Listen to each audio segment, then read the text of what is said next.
మీరు లేపాక్షి వెళ్ళి చూస్తే హ్యాంగింగ్ పిల్లర్ అంటారు, భూమికి తగలని స్తంభం మీద దేవాలయం అంతా ఆధారపడి ఉంటుంది.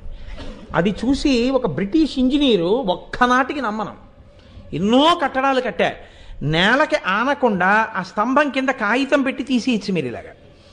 ఆ స్తంభం నేల కన్నా ఇలా ఉంటుంది ఎత్తుగా, దీని మీద ఎలా నిలబడుతుంది దేవాలయం? అసంభవం, అలా నిలబడదు. నేను నిరూపిస్తాను, భారతీయులు ఇలా అనవసరపు ప్రచారాలు చేసుకున్నారని, అలా నిలబడదని నిరూపిస్తానని అతను పెద్ద పెద్ద సుత్తులు తెప్పించి ఆ స్తంభాన్ని కొట్టించాడు. ఆ స్తంభం బద్దలవలేదు, ఇలా ఉన్న స్తంభం ఇలా జరిగింది, మొత్తం దేవాలయం కుంగిపోయింది. ఇలా ఇప్పటికీ మీరు వెళితే చూపిస్తారు లేపాక్షి.